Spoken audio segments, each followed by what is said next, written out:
बातें आप लोगों के सामने रखनी थी। एक तो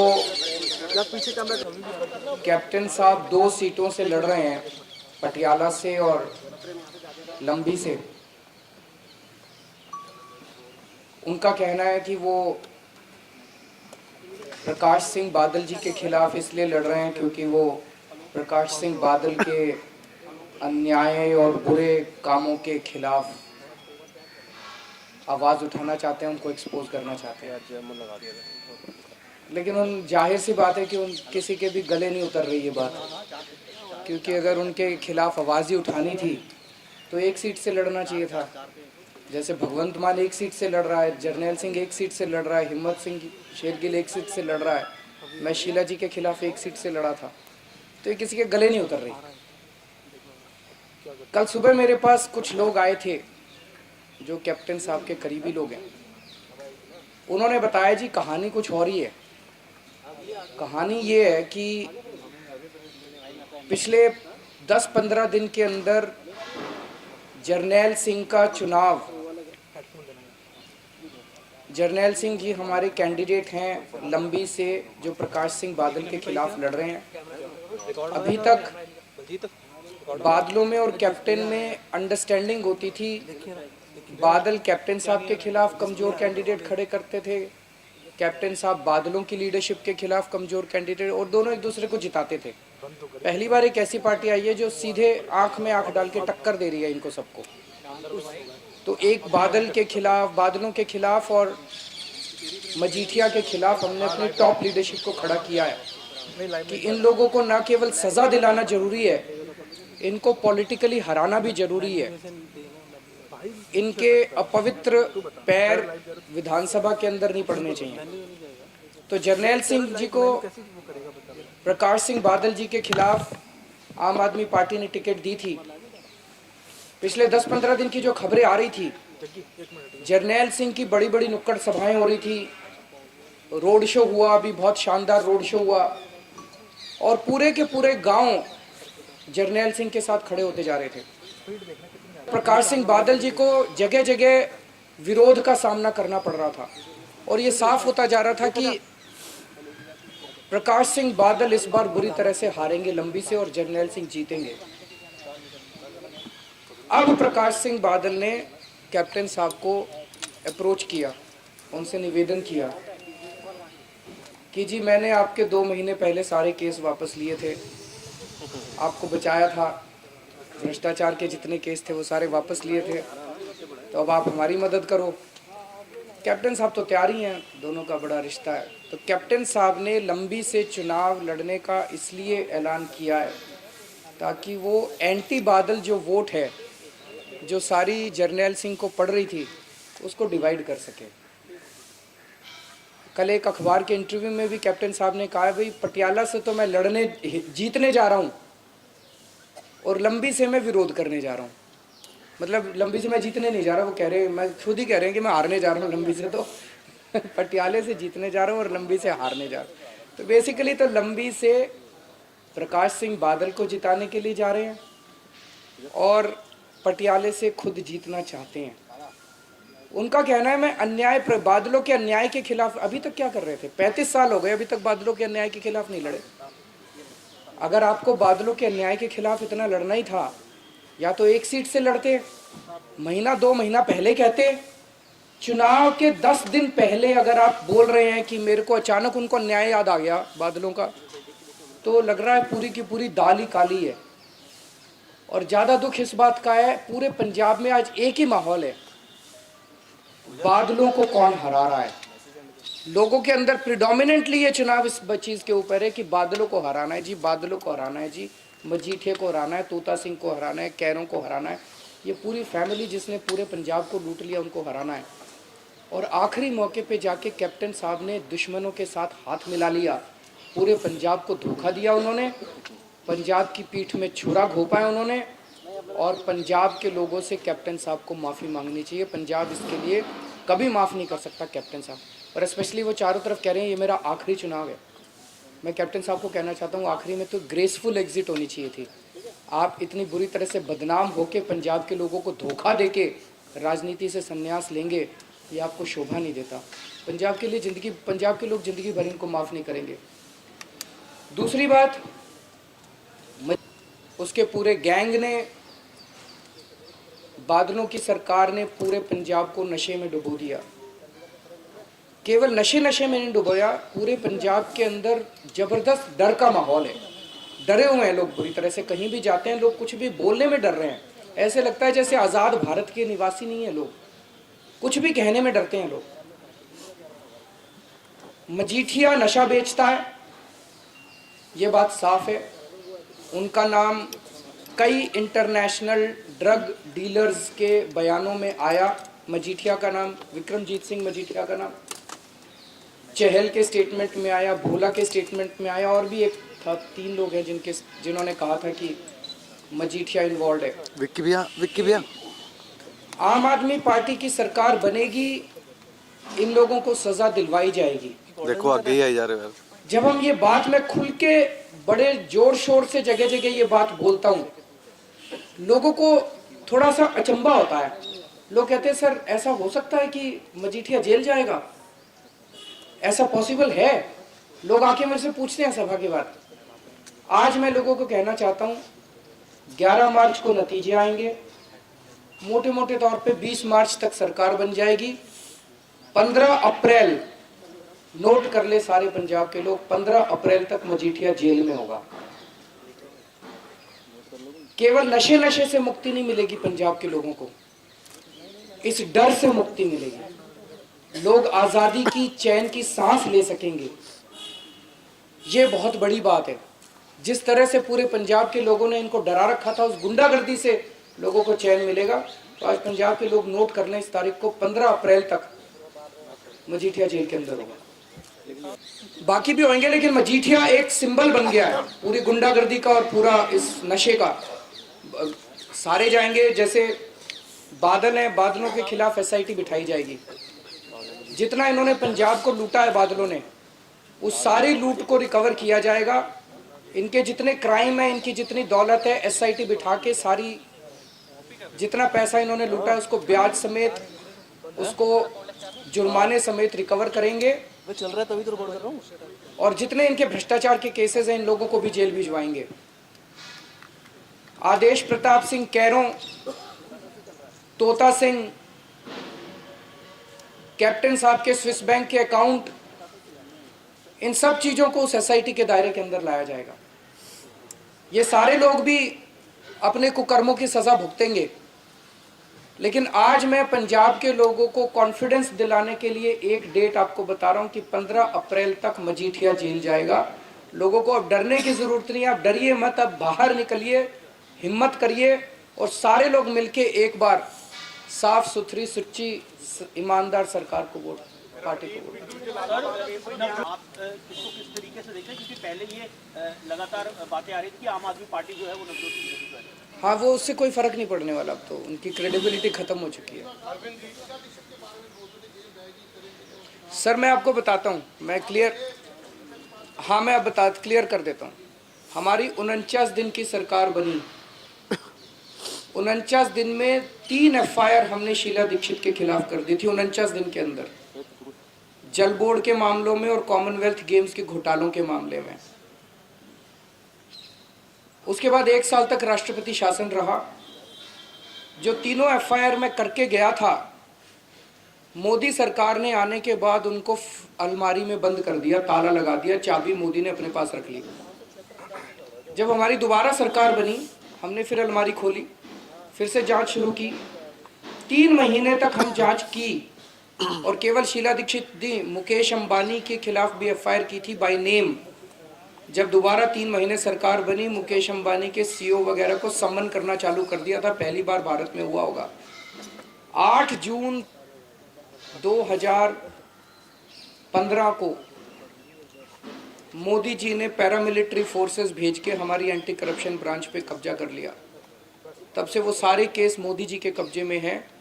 8 जून के बाद उस पर क्या क्या कार्रवाई हुई, ये मोदी जी आपको हिसाब दे सकते हैं, मैं हिसाब नहीं दे सकता। सर ये सारा फंड, पार्टी के पास तो फंड है ही नहीं, मैं बार बार कह चुका। जितना भी पैसा आ रहा है लोगों से चंदा ले लेके 10-10 रुपए ले लेके, आपसे भी लेंगे सर 100 रुपए चंदा, सब लोगों से चंदा ले लेके पार्टी चल रही है। लोग चुनाव लड़ रहे हैं, मैं बार बार ये कह रहा हूँ, हम नहीं चुनाव लड़ रहे, लंबी के लोग चुनाव लड़ रहे हैं। लंबी के लोग घर घर जा रहे हैं, पूरे पंजाब के लोग घर घर जा रहे हैं, वो चुनाव लड़ रहे हैं।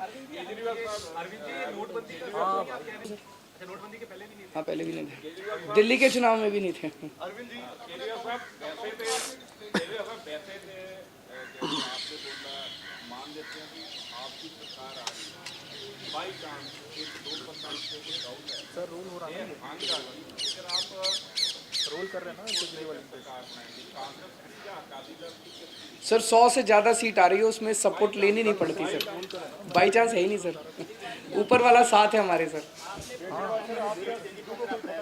नहीं सर बिल्कुल नहीं।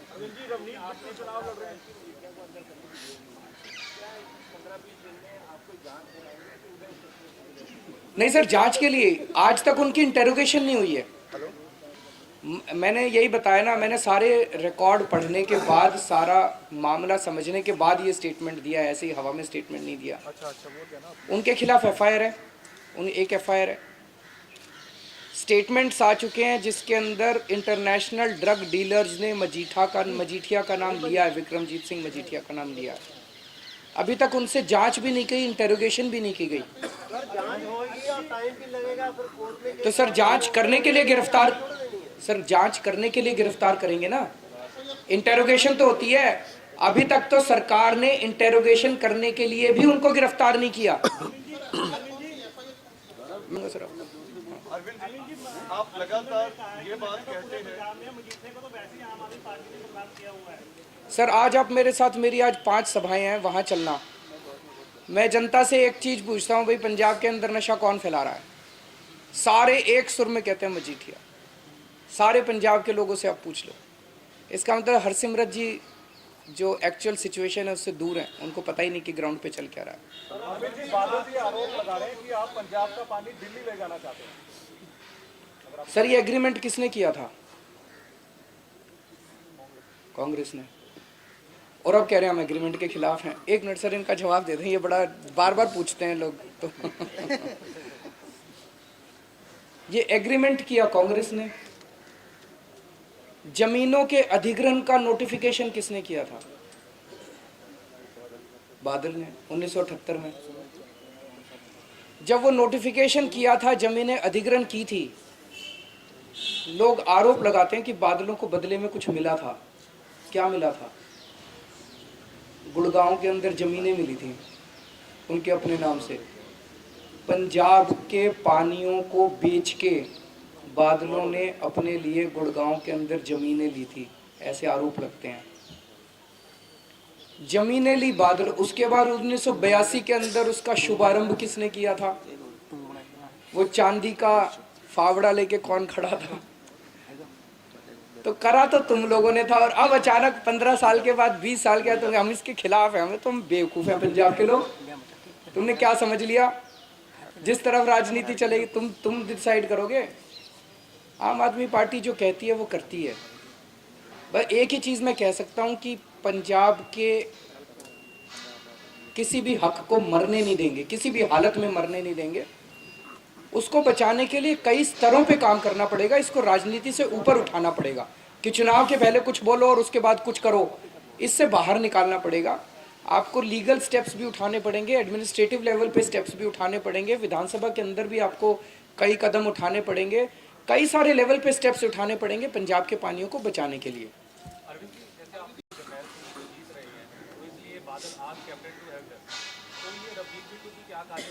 सर वो तो दोनों की जलालाबाद में तो हवा ही और है, आपको पता ही है।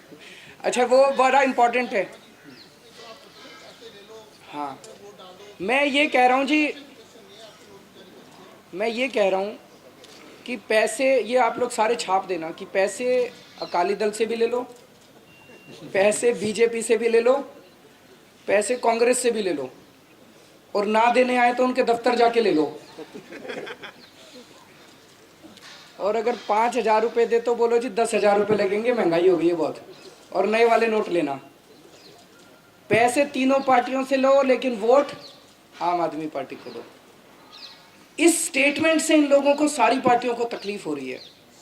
वो ये कह रही हैं कि केजरीवाल को कहना चाहिए था कि जो पैसे दे उसी को वोट दो। मैं ये नहीं कह रहा। अभी मैं बता रहा हूँ, 1 मिनट मैं पूरा कर लूँ। तकलीफ उनको इस बात से हो रही है, अगर मैं ये कह देता भाई जो पैसे दे उसी को वोट देना, तो ये सारे खुश थे, कोई मेरी शिकायत नहीं करता। वो कहते हैं हमारा ही आदमी है ये। मैं ये कह रहा हूँ पैसे उनसे लेके आओ और वोट हमें दो। ये ब्राइबरी नहीं है, कोर्ट का एक सेटल्ड केस है। मैं दिल्ली के चुनाव में भी कहता था, दिल्ली के चुनाव के बाद इन लोगों ने कोर्ट में मेरे खिलाफ शिकायत करी। कोर्ट का जजमेंट आ गया है कि केजरीवाल ब्राइबरी करवा नहीं रहा, ब्राइबरी खत्म कर रहा है। एक तरह से वो ये कह रहा है कि पैसे उनसे ले आओ, वोट मेरे को दे दो।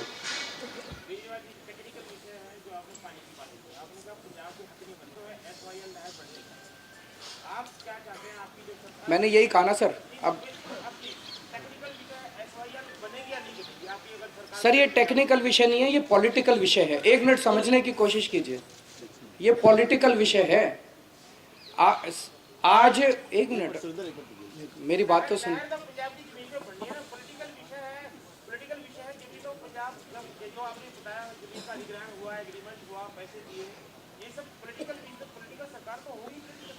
सुरेंद्र जवाब दे दें। 1 मिनट मेरी, वही मैं आपको जवाब दे रहा हूँ, आप सुन ही नहीं रहे। आप अपना प्रश्न ज़्यादा, अब पूरा कर लो, अपना प्रश्न पूरा करो। मेरा भी सवाल इसी के साथ। हाँ तो मैं जवाब दे रहा हूँ उसका। एक एक करके लीजिएगा, 1 मिनट सबके ले लीजिए। हाँ बिल्कुल, ये टेक्निकल विषय नहीं है, ये पॉलिटिकल विषय है। आपको मेरा जवाब मंजूर हो या ना हो वो आपकी। सर सुरेंद्र 1 मिनट रुक जाइए। मेरा जवाब आप सुन लीजिए, आपको पसंद आए या ना आए वो तो इस देश के अंदर सबकी वो है। आज केंद्र के अंदर बीजेपी की सरकार है, पंजाब में बीजेपी की सरकार है, हरियाणा में बीजेपी की सरकार है। अगर मोदी साहब चाहें तो 5 मिनट के अंदर तीनों सरकारों को बिठा के इसका समाधान निकाल सकते हैं। निकाल सकते हैं कि नहीं निकाल सकते? वो हरियाणा में जाके कुछ और बोलते हैं, केंद्र में जाके कुछ और बोलते हैं, पंजाब में जाके कुछ और बोलते हैं। इस तरह से समाधान नहीं निकल सकता। इस तरह से तो राजनीति हो सकती है, वो ही कर रहे हैं वो लोग। समाधान किसी ने नहीं करना। उसके पहले कांग्रेस की सरकारें थी तीनों जगह, उन्होंने भी समाधान नहीं करना था, उन्होंने भी राजनीति करनी थी। तो सर मैं बता तो रहा हूँ आपको, मेरी बात सुन लीजिए आप। हमने ये सब नहीं करना, हमने इसका समाधान निकालना है। और समाधान हाँ या ना में नहीं होते। समाधान निकालने के लिए आपको, जैसे मैंने कहा, कई स्तरों के ऊपर आपको काम करना पड़ता है। पंजाब के पानियों का हक हम पंजाब के फेवर में ही रखेंगे, पंजाब के पानियों का हक मरने नहीं देंगे, बस। हैं जी, हरियाणा के हक में क्या कहते हैं? मैंने यही कहा कि ये पॉलिटिकल इशू है, पॉलिटिकल लेवल पे ही डील होगा और हर स्तर के ऊपर काम करने की ज़रूरत है। ये प्रेस कॉन्फ्रेंस के अंदर हाँ या ना में इनके समाधान नहीं होते हैं। जिस तरह से बाकी गाँव के लोग बहुत प्यासे हैं, उनको पानी मिलेगा इससे? त्रिलोचन जी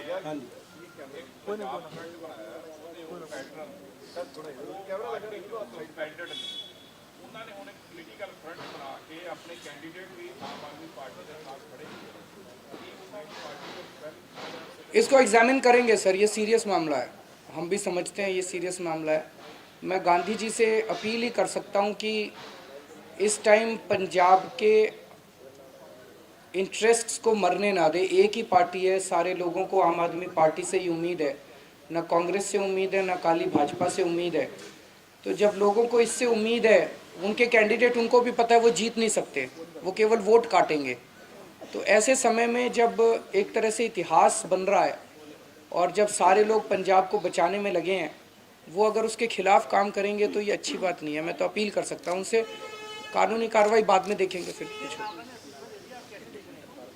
सर ये सारों के बीच में हड़कंप मचा हुआ है, बीजेपी टूट रही है, कांग्रेस के अंदर सारे ही बिखर रहे हैं। कांग्रेस में पता नहीं मुख्यमंत्री कौन बनेगा, वो सिद्धू साहब बनेंगे, कैप्टन साहब बनेंगे, कौन मुख्यमंत्री बनना तो दोनों में से किसी ने नहीं है, लेकिन कैंडिडेट कौन है अभी लोगों को सर वो टाइम आने पे बताएंगे।